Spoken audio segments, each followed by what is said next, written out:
Good morning, everybody, and welcome to this morning's Jobtrain How Talent session, where we're going to delve into our second half candidate insights report. And before I get started, can everybody just ping into the chat whether you can see and hear us all right? You should be able to see me and Alex and Gary. So just let us know you can see and hear us okay. I think we're also live on LinkedIn as well. Thanks, Jules. Thanks, Jamie. That's brilliant. Thanks, Sarah. Thanks, Ria. Brilliant. So good. Excellent. So welcome this morning. It's been an incredibly popular session, possibly our most yet. We've got about 130 odd people on this morning's session. So really glad there's so much interest in what candidates want. What their urges are, their demands are, their needs are, their motivations are. I'm going to delve into all of that this morning. Just by way of an introduction, I'm Giles. I'm Director of Strategic Development here at Jobtrain. We are an applicant tracking system provider. So we work with a whole range of different customers right across sectors like the public sector, NHS, care, local, you name it. And we, over the course of the year, process probably millions of candidate applications across many thousands of vacancies. Gary will be able to share the exact data with you. And we, with access to all of that data, provides the potential for a lot of insight. So what we do is we actually survey a lot of the candidates that are applying for our clients' roles. We've got a sample size of about 7,000 candidates, and that is the basis for the market report that we produce twice a year. There is a link below our faces here if you're on Crowdcast to download the insights report. If you on LinkedIn, just give us a shout. We'll be happy to send you a copy following this session. So yeah, today is really, the report itself is pretty extensive if you downloaded the report already. If you haven't, don't worry, we're going to make it nice and easy for you this morning. And we're going to essentially run through the candidate insights report. We'll share some slides. We're probably going to run a couple of polls at the moment, some that will be relevant to what we're going to be talking about. And what I'd say is this session is for you. So if you have any questions at all, feel free to pop them in the chat, or there is an ask a questions area as well. Without further ado, I think we will probably get started. So I've introduced me. I'm joined by Alex and Gary. Alex, would you like to do a quick intro? Yeah, no worries. I'm Alex, the marketing coordinator. My colleague Laura is off on holiday, so I've been pushed into webinar mode to cover for her. I'm here really just because I'm the guy that's knee deep in the market reports whenever Gary puts them together to whip up stats and infographics and things like that to share in our socials. So I'm really the guy that finds it really, really interesting in the company. So Giles kindly let me jump on with you today. Yeah, Alex, it's great to have you here. And Alex and Laura, who work with our marketing team, quite often sit behind the scenes. So we thought we'd mix it up a little bit this morning and bring Alex to the main stage, who may well have his own ideas, comments, thoughts, all the rest of it as we go through the session. And then finally to the man himself, Gary. Yeah, hi everyone. I'm Talent Intelligence Director at Jobtrain. So in terms of what talent intelligence means to us at Jobtrain, we say it's leveraging the power of data to shape talent strategy, processes, systems. And so the data is really key. And we, as you alluded to, Giles, have massive amounts of data coming through our platform all the time. And we're privileged to be able to use that to understand what's going on, how do people apply, when did they apply, what works, what are clients doing, what are different sectors doing. And we can meld all that together and produce some very interesting reports. This is our, I think, 6th or 7th now. We do every 6 months for the last 3 years. And we channel a lot of the findings as well into our product development, making sure that our product is always staying cutting edge, that it's meeting the needs of candidates and recruiters. And it underpins our consultancy services as well, where we are working throughout the year with organizations to help them improve their talent acquisition methods and their systems and processes based on the insights we gather. Brilliant. Thanks, Gary. And as we get started, and Alex is going to be driving in terms of the slides we run through and things, and we're just going to take a few snapshots from the Candidate Insights report this morning.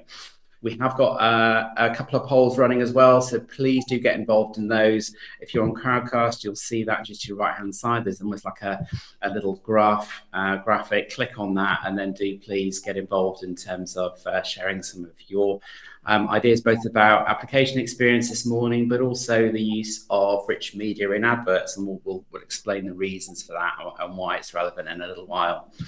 But hopefully we can see the slides okay. Without that, Gary, the floor is yours. Yeah, thanks, Giles. If anyone's already seen the report, this actually doesn't, some of this data to start with doesn't feature till later on in the report, but we brought it to the front as a bit of a scene setter, really, is to say, well, what's actually driving the movement? What are organisations doing versus what are candidates interested in, and what are they doing as well, to try and compare. We've seen some changes over the last few years of producing these reports. If anyone wants to remember back to the dark days of the pandemic and what that did, but as we came out of that, there was quite a difference around people looking for career changes, particularly an older age group over, dare I say, over 50s. That's how the ONS class it, rather than us. Looking for career changes, people moving sectors. And we've seen that settle down. So this latest information, it's interesting to see that for organisations, there's quite a steady balance, a traditional balance of looking for replacements versus new positions and growth. And there are sectors that have been reporting growth. Interesting, manufacturing. We reported only 2 months ago in one of our, if anyone signs up for our LinkedIn newsletter, Tic Tac, that we regularly publish information and articles in there, that some sectors like manufacturing were growing. Healthcare and social care have been expanding as well. So against that, well, what are the candidates interested in? If that career change movement has started to die down, what we've seen is much more growth towards career progression. So that segment has been getting bigger over the last few years and has now become quite the dominant choice. I think with career progression, it's quite a broad term. So I know Alex asked me when looking at these slides, hey, why have you got promotion and career progression? There's quite a difference there. Only a small slice for progression, a large slice, small slice for promotion, higher slice for progression. Well, we put both terms out there to see how people might react. And I think progression in our mind was something a little bit broader. And I think it stems from our research, particularly into different age groups, that progression is broader in a sense that it doesn't necessarily mean an automatic promotion up the ladder to the rung above directly in what you do now, which perhaps might be more of a traditional thing that people like myself or Giles might have experienced when we were younger and entering the workplace. So now it's much more around perhaps diagonal moves, even sideways moves to broaden skill sets. And I think we'll see as we go through some of the other answers that we've gathered from people, you can see that coming out in the things that they're looking for when they almost have like a mental shopping list, what they're looking for in a job. You can see things like the training development starting to be quite strong themes. So career progression, that's what we mean by that. It's a much broader focus. This is purely analogous here, Gary, but just to kind of toss in my 2 cents, I'm looking at the 4% desire for home-based / flexible working. So it looks like quite a small percentage in comparison to the rest of the stats that we have here, but I think it's still quite an important one to bear in mind that if you're an organization that can do flexible working or offers it to some colleagues, it's a legal right for every employee in the UK to be able to ask for flexible working. Whether or not the organization needs to offer it is a different kettle of fish. But speaking about my sister's experience, she recently moved jobs for this exact reason. And when we were talking about what was it you were looking to get, was it more money? And she was like, no, I wanted to do some flexible working. And after moving role, she learned that her old job actually offered flexible working for her. And she simply never asked, just because it was an environment where she didn't think that she was allowed to. So, a lot of workers aren't necessarily aware of what they're allowed to ask for reasonably in an organization. So I just think it's quite interesting that there's 4% of people out there that might simply not know that you offer flexible working. and might not feel comfortable enough to ask if it's an option for them in their current workplace. And you might lose someone because of that. Yeah, I think it's a good point, and probably also helps perhaps underline when we looked at this first page, and this is what is driving movement. So if you're perhaps thinking about this as the number one thing that made someone go, right, I am now going to look for a job. It doesn't mean it's not important. And in fact, all the data we've got later on in the slides shows just how much that flexibility is actually right at the top of people's decision making, but perhaps when they're further along in the recruitment life cycle. This is just almost like that motivation to look in the first place. We'll come on to what influences them once they do look. But I think the generational splits on page 3 are also the next page 2 are quite interesting, because you can see then that we've asked people around the idea of, are they going to stay in one profession? Or are they going to move around?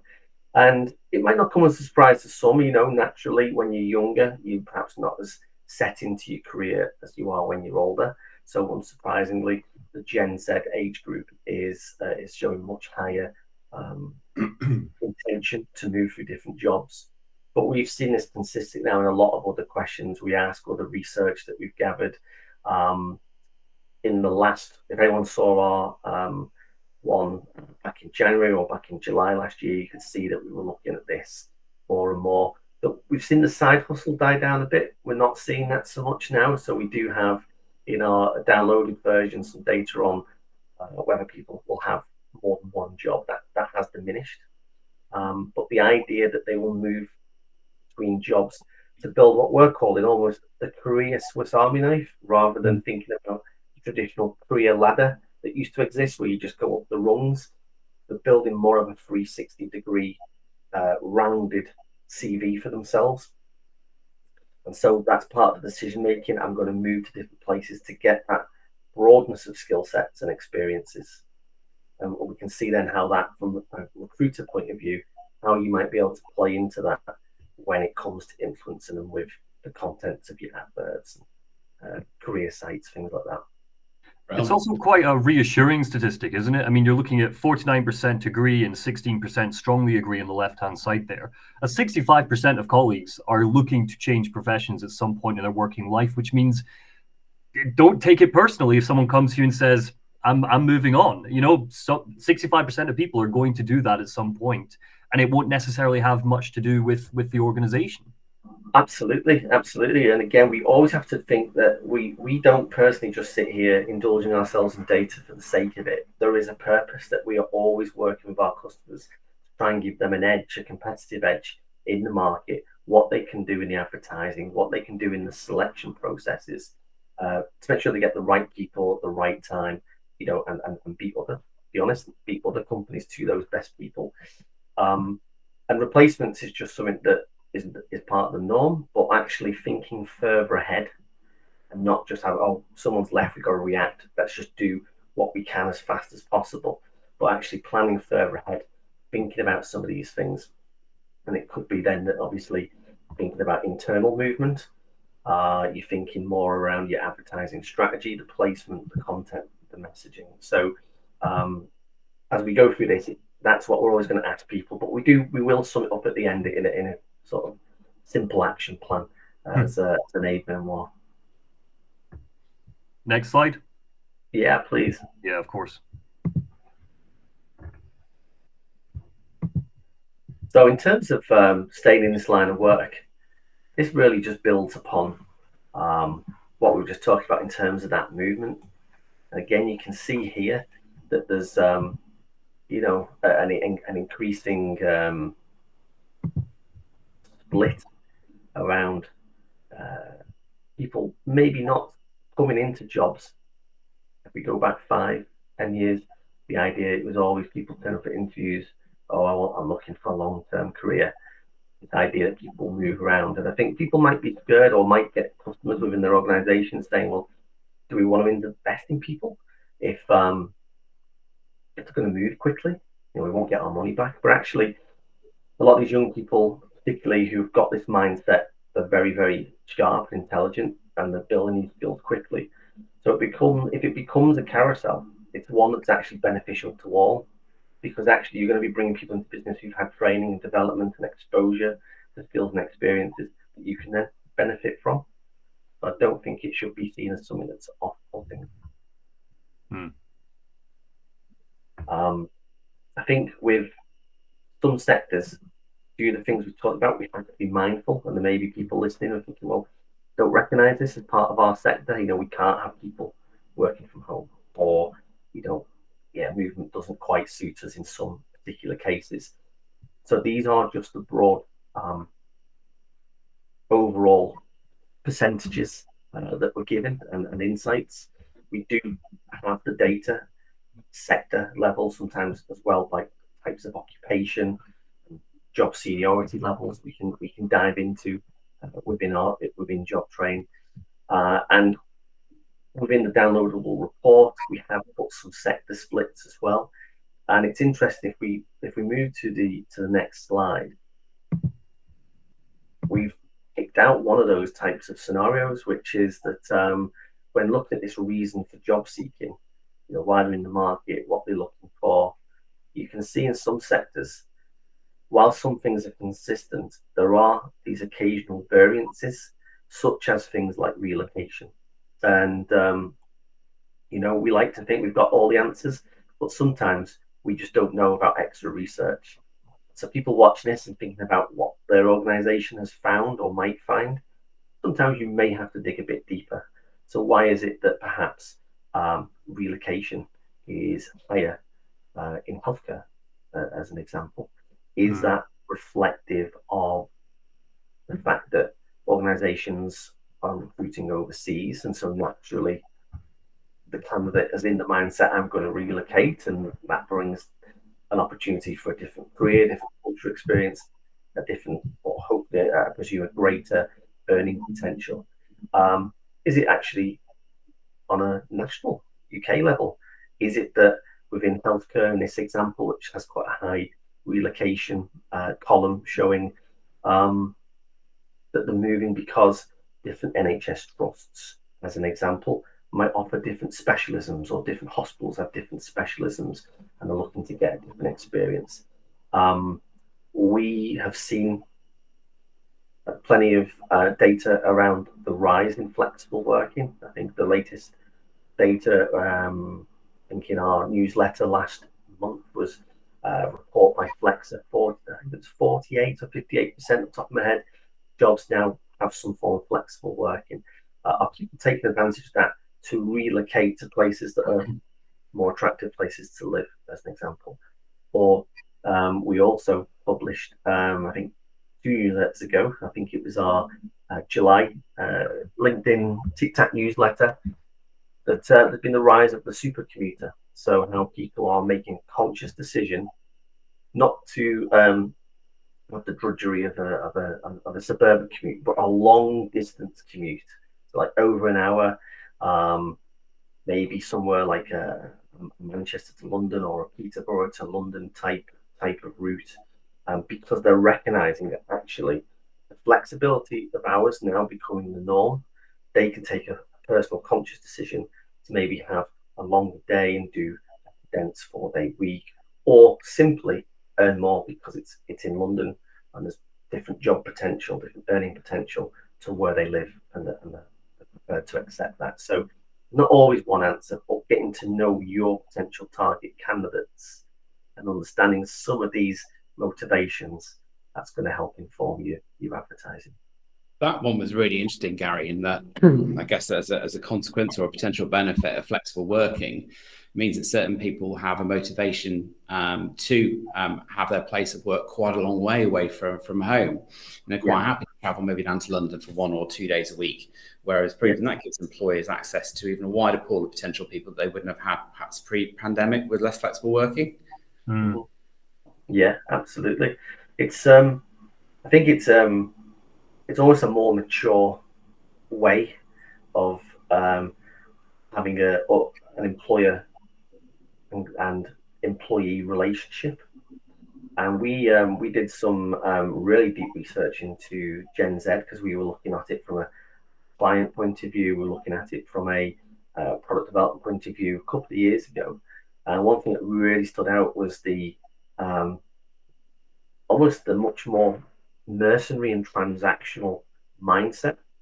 The recent announcements there's going to be legislation coming in to stop people looking at emails outside of work. Well, that's already been happening. That's already been dying out in the younger generation because they have a very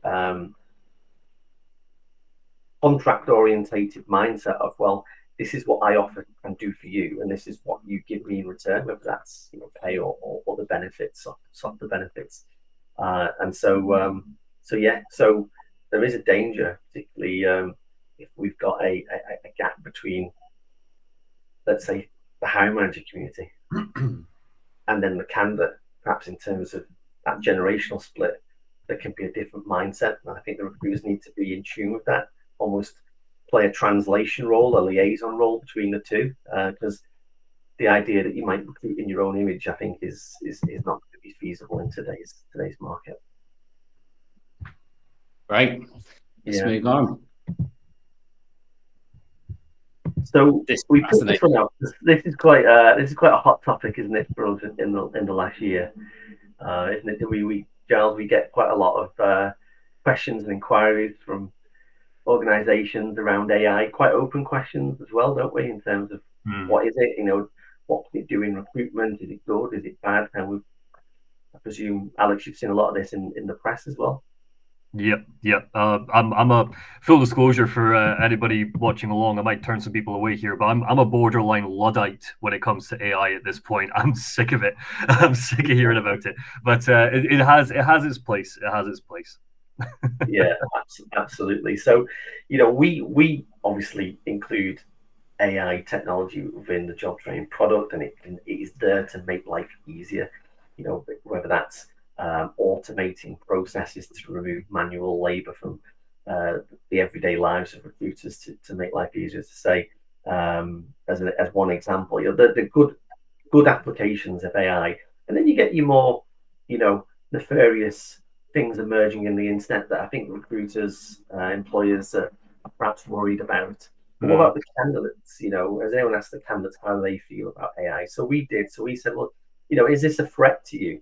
Do you foresee the doomsday scenario that there's going to be no jobs for you because the world will be run by, robots or computers doing everything? Or actually, is it an enabler? Some recruiters might be in the chat saying, well, could enable them to cheat the system, cheat the selection. But we just asked it as an open question. And I think it's quite interesting how it's probably more of a positive skew that many people feeling that the AI can be a good enabler. And we conclude some wider research here. We put some examples in of how some organizations, like IKEA, one here, has benefited from this and has been able to reassign people. We also recently published an article about how IKEA's actually opened its first Roblox-based store. So if anyone hasn't come across this is software, a game for people, started with kids mainly, but I think has encompassed adults as well. A bit like a Minecraft type of addiction type of game where you can build worlds, operate in worlds. They've opened a store. So they're doing their recruitment now in Roblox, and they're employing people to work in Roblox, serving customers in virtual avatars. So there can be really quite imaginative uses for some of this. And I think from a candidate point of view, it can be practical to assist, whether that's helping them assist getting the very best out of what they have done on their CV and articulate it in a way that is attractive to employers. Shouldn't be, I don't think, perceived as a negative. But rather than trying to debate the pros and cons and come down on one side, for us, we were trying to understand, is this something that is worrying candidates? But it doesn't seem to be. It seems to be quite a positive embrace of the technology. Yeah, I think what stands out to me here is that you've got a massive, overwhelming 83% of candidates saying that they felt there was a need to adjust and to acquire new skills. So there's two opportunities there. The first is that organizations should be putting in place clear upskilling capability for all their employees to use and benefit from using AI. And obviously, consequential benefit there is massive increase in productivity, efficiency, all the good stuff. So that's something to be mindful of for everybody here. Absolutely, Giles. And what you've done there is join the dots, which is a term we use quite a lot in our team, which is putting these things together. So you've already looped back there to beginning with that suggestion, which is we covered people's motivations, progression, thinking about acquiring new skills. So this could be one of those things that you factor in to your offering when you're going out to market and advertising your jobs. Hey, we offer exposure to this technology or the training behind this, and then that's going to obviously ring people's bells and get them interested. Great. What's next? Coming up. I mean, we've talked a lot about the motivation of looking for jobs so far. So what we've done is now thinking further down the recruitment funnel. They're out there, they've started looking. What's actually going to influence them to apply? And so we're interested in what did influence the candidates that applied. And we can see that the description in the job advert is the leading answer. Candidates could choose different things here, but for most people, the description of the job in the advert. But it's important. Further research done shows if you just paste a job description in the advert, it's not go down very well. People are busy, they're rushing. We see this quite a lot. Job descriptions just get pasted, and that's it. Off it goes.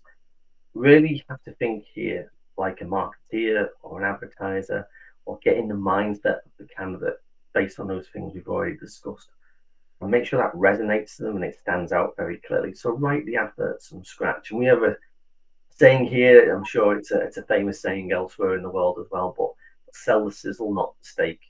And what we mean by that is, what are those things that attract them? Like we just talked about, the training opportunities, the exposures to some great new project or great new technology, and the chance to make a difference in the role, if that's a difference to people in the organization, a difference to your customers or patients, if it's in a care scenario, something that's really going to attract them based on those motivations and desires that those candidates have.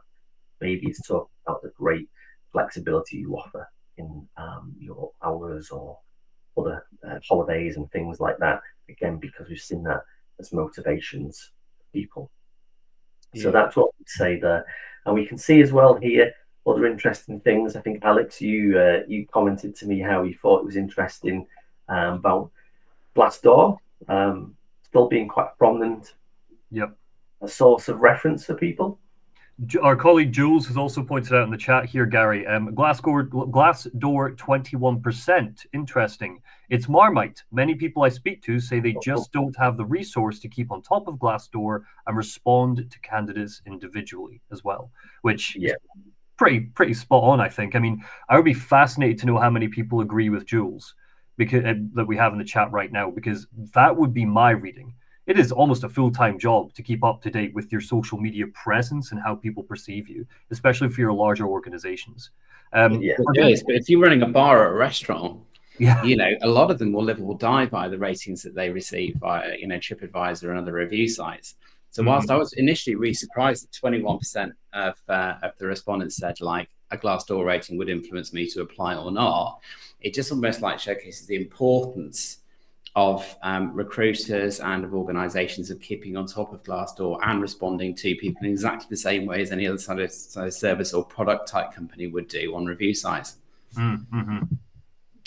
Yeah. If we combine some of these stats as well, I mean, combined, we've got the description of the job in the advert, the organization's website or career site, and the description of the salary and or benefits in the advert. That's 51% of respondents saying that the job advert is a key influencer there. That's over half, just over half, but it's just over half, 51%.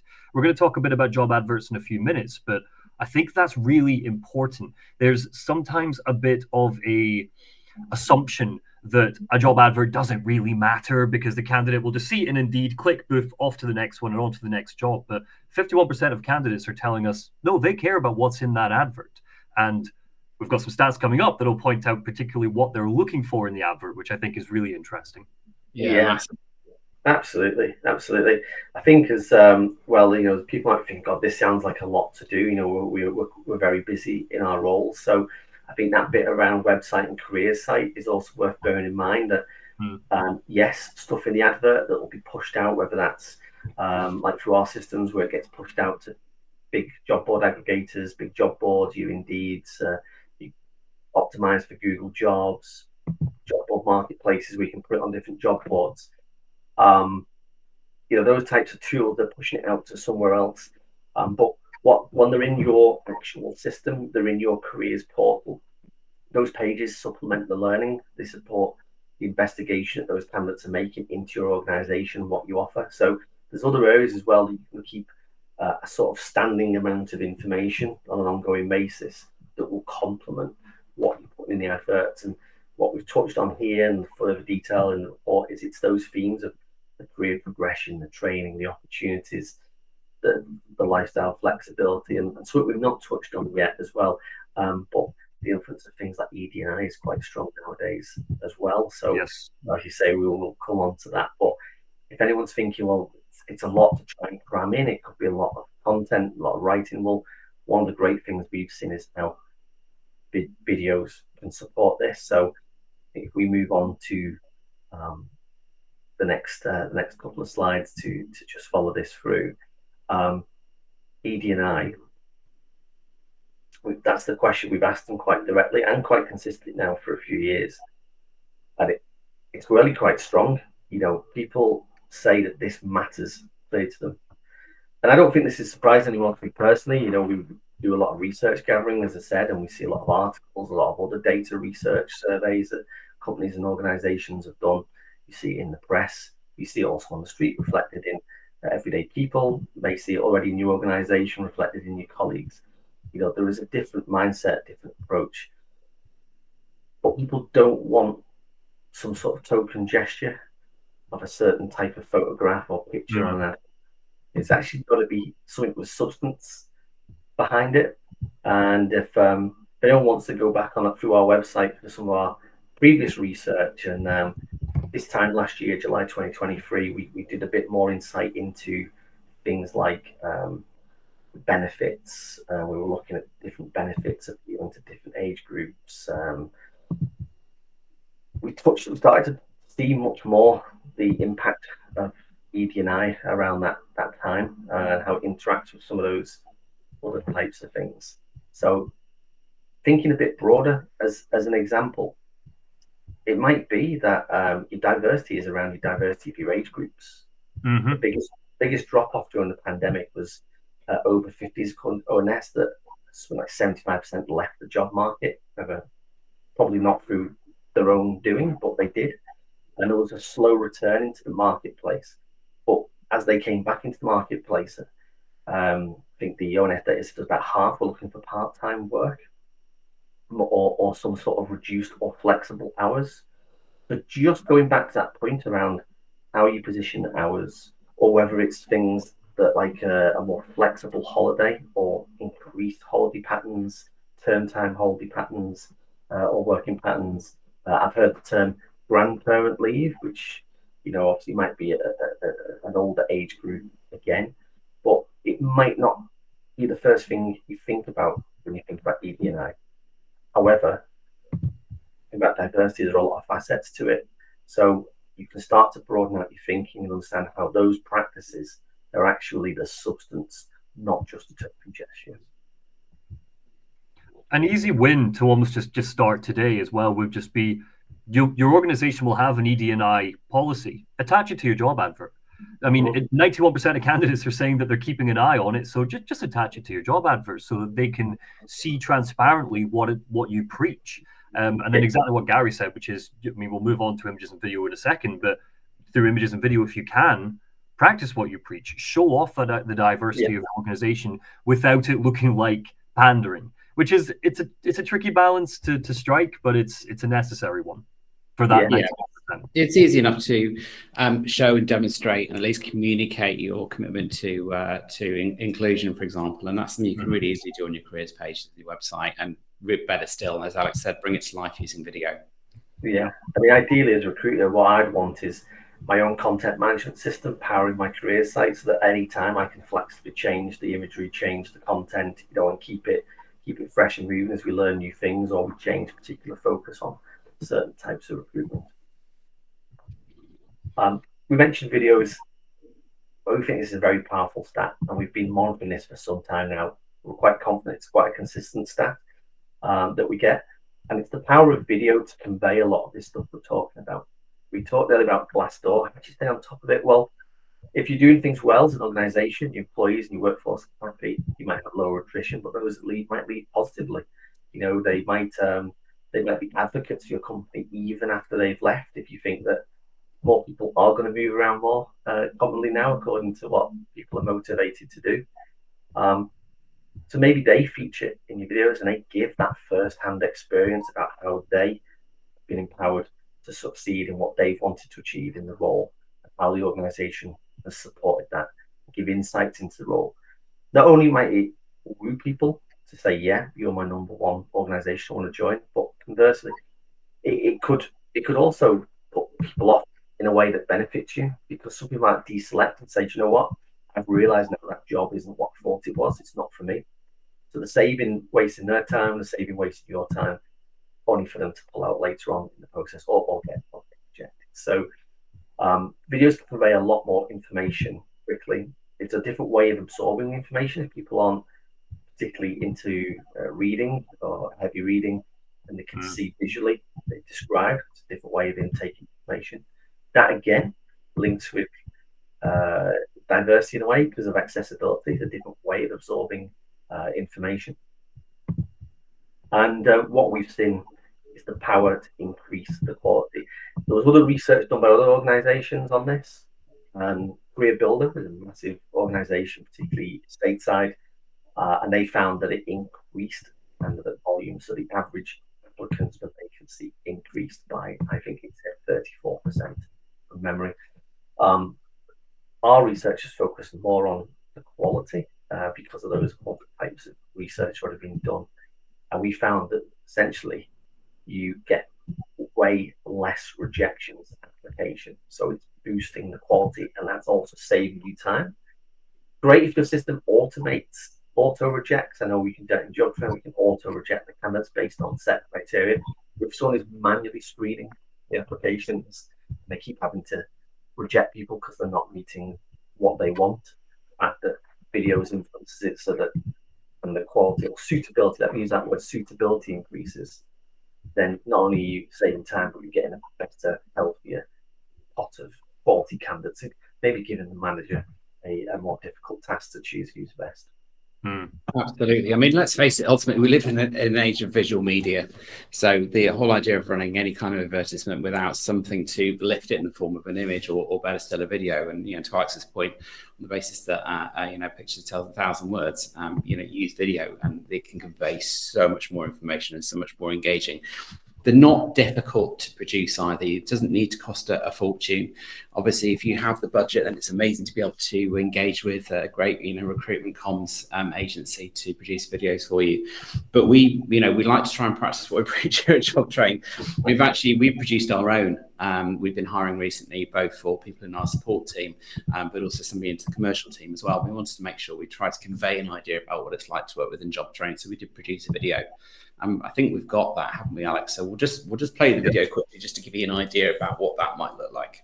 Yeah, of course. This is going to feel a little bit like, I don't know if anybody's seen the meme of President Obama giving himself the medal, but this is probably what this is going to feel like for me because I'm the voiceover, but it's just coming up now. I forgot about that. Yeah. Can I double check? Can you see this? Because I can't see you guys anymore. Yeah, we can see it, yeah. Okay, I'm just going to press play. So you're thinking of joining us at Jobtrain. You're probably wondering what it's like. Well, we're driving cars on a Mars tonight. We're blasting off to the stars tonight. We wanna go, go. We wanna go, go.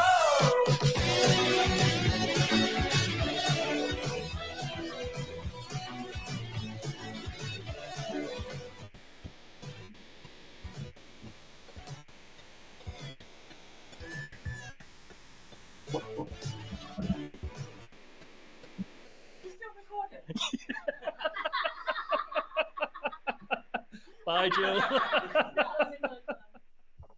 Thanks, Alex. We lost a little bit of the sound on that, and so when you try and share stuff and things, but it cost us very little to produce that video. We invested in a video camera and some microphones, and that was pretty much it. So that's all I did on that. And go on, Gary.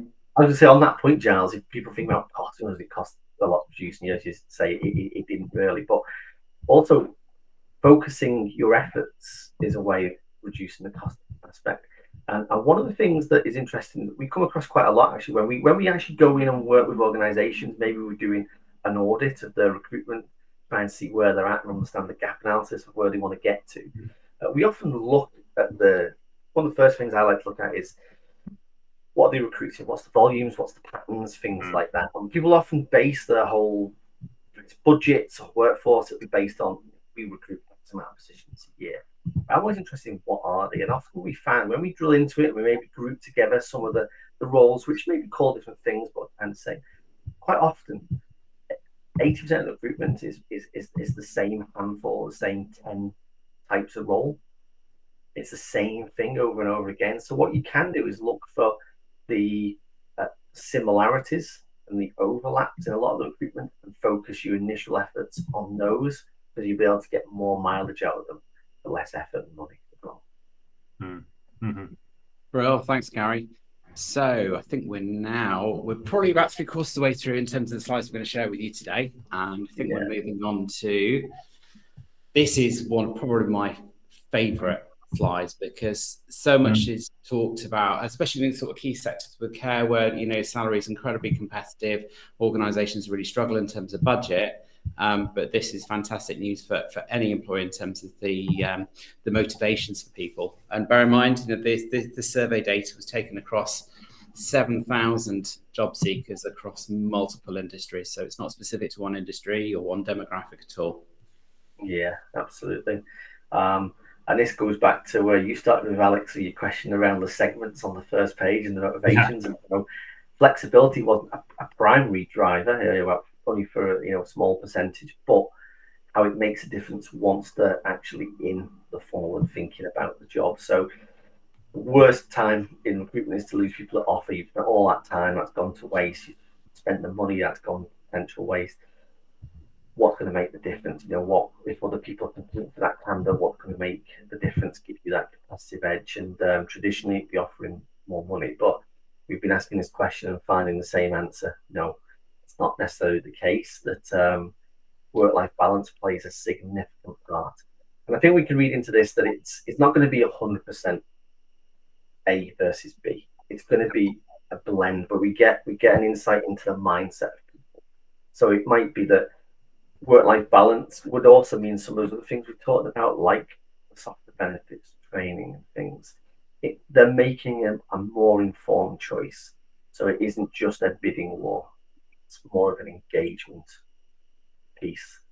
That's really, really crucial. So when you get to offer, how are you really engaging those candidates?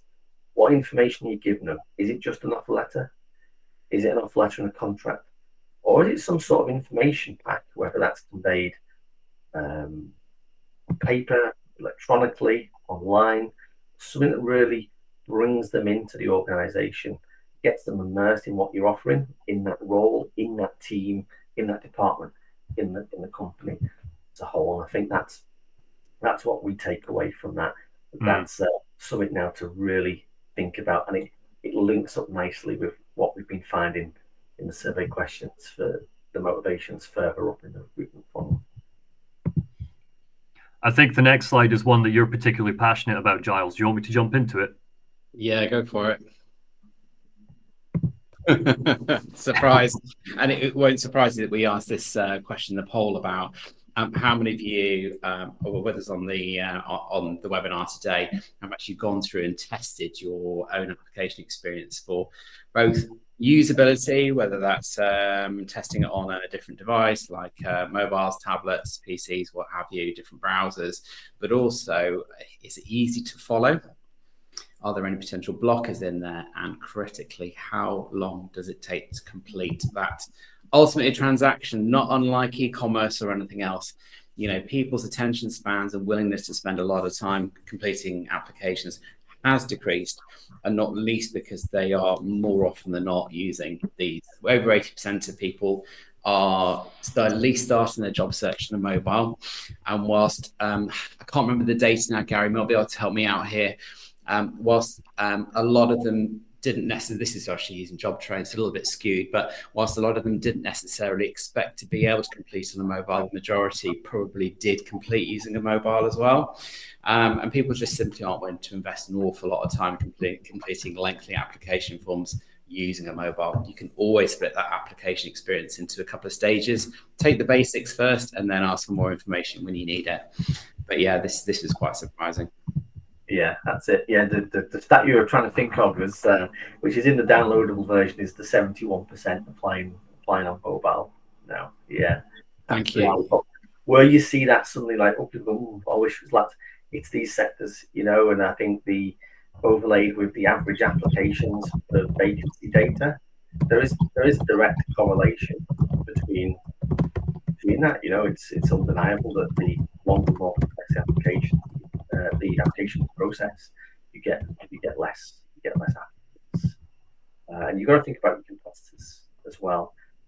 We published information last year around how retail, leisure, and hospitality were really up in the game. Easier applications, really great advertising, and increasing paywalls, particularly in the supermarket sector. It's pulling people from, unfortunately, out of healthcare, you know, and social care, which are really vital industries, sectors for our country, for us all as people. You know, we need those services, and people will even to go into supermarkets and retail, etc. So it's got to be thought out carefully. Work to be done. Yep. Yeah, absolutely. And we know from working with companies where we've done this, it has a massive impact. There's a great case of an Isle of Man government where they've got 100% candidate satisfaction because they regularly survey candidates. How did you find the experience? And it just went through the roof when they moved to a slimmed down, slicker application process. There's no reason you can't gather more information later on when you want to take them to interview or you want to take them to the offer stage. You know, ask for a bit more if you need it. Maybe it's part of regulations. Your regulatory compliance stuff around referencing. We don't reference people if you reject them. So why gather it up front? You know, so those practicalities, they are easy to achieve, even if you're getting pushed back in the business to say, oh no, we need X, Y, and Z. It's just making people understand internally for you, that, you know, for your customers, that we can still achieve it, but we're just doing it in a slightly different way at different time. Yeah, for sure. And we're not suggesting that, you know, everybody should invite high volumes of people applying. It's just don't put barriers in place with people. You've got, you've got accessibility and inclusion to think about when you're inviting applications. And you can easily use things like, if you've got an ATS, using things like scored assessment forms. So if you want to ask things like multiple choice questionnaires or use screening questions, so it might be all out, what we sometimes call killer questions, or it might be values-based or skills-based questionnaires that then, you know, produces a score behind it to make it easier for you to see who's particularly strong or who shows most promise. Yeah, absolutely. I mean, it's the old classic, what's essential, what's desirable, you know, and trying to get that. We're data people, so we hate free text. You know, we always want everything surprised. It's a tick box. Now that is easier, I feel, for candidates if they're ticking things and picking things. But we can produce then weighted, ranked shortlists with scores. You know, it's so objective. You've got no issue then on inequality and fairness in process, because if you've got the research plan and you've set the right type of criteria for the job, then, you know, it's very justifiable, and you've got, you know, very objective shortlisting going on. Well, so I think we're down to almost the last two slides now, aren't we? Yeah, well, it's just continuing, you know, in the funnel. You know, we've understood the motivations, we've understood how to influence them to pick us as the organisation to apply to, and then that application experience, just continuing that. Well, on the back of what we just discussed, we asked people around alternative methods. You know, is actually filling out on a keyboard or a phone or an application the way to do things. So we put forward, and we've seen this in some sectors, trial would you like to apply via a chatbot, or would you like to apply uploading the video? And it came as a bit of a surprise, but we got quite a resounding no. And we've seen this now over 12 months. It's still a resounding no. So no, that's it's as simple as that, really. And it's interesting because we've been aware of articles or events that we've been to, and there's been speakers talking about how perhaps applying by video might empower the neurodiverse and people who struggle with reading and writing for whatever that reason might be. And we've seen that at video interview stage, because we've always offered video interviews in our platform, but video applications, but the voice of the candidate is apparently no, it doesn't seem to be.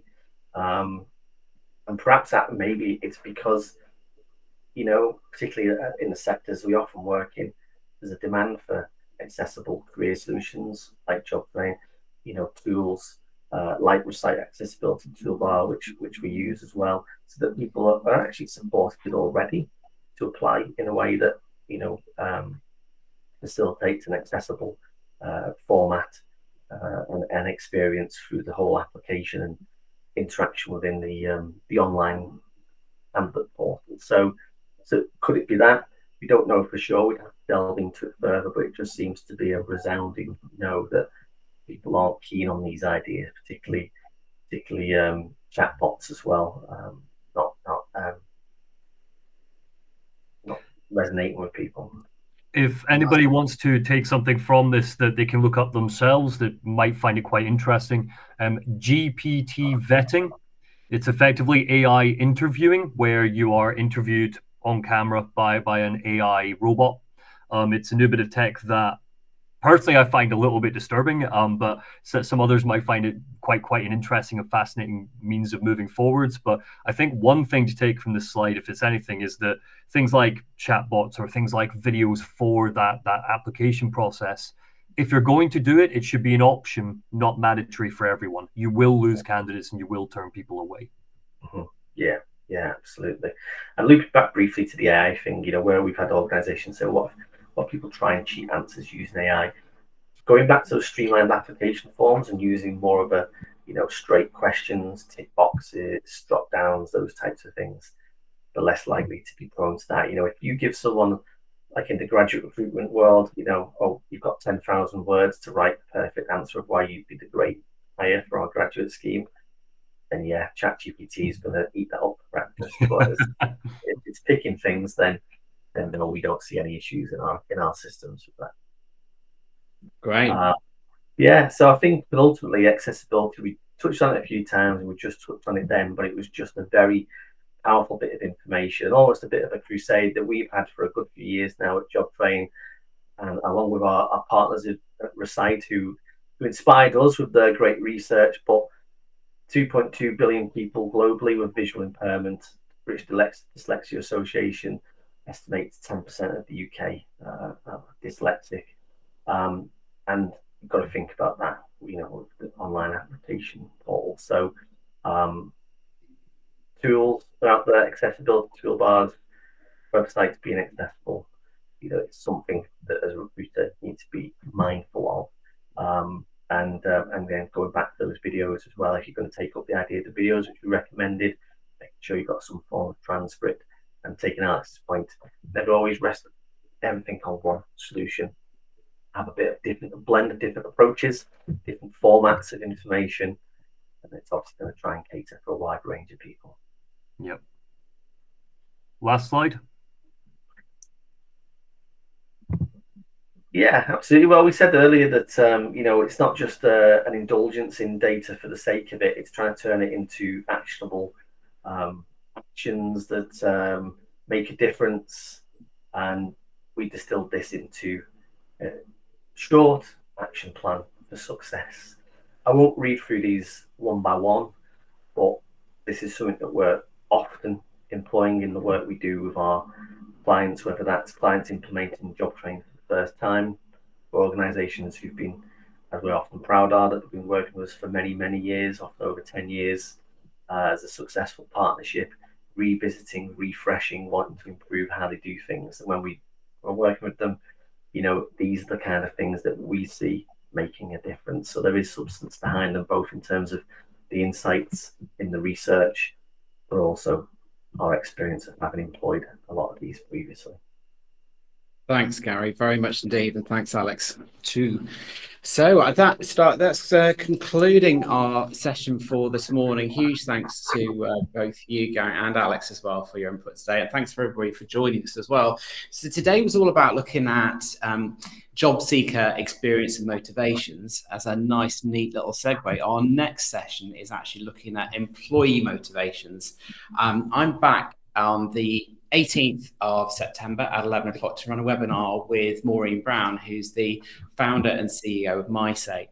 And MySay are an organization that specifically look at employee listening and research, and Maureen's got a load of data to share all about what people are currently saying about the joining experience they have when they're joining a new business, their expectations versus their actual experience once they've joined in terms of onboarding and induction and stuff.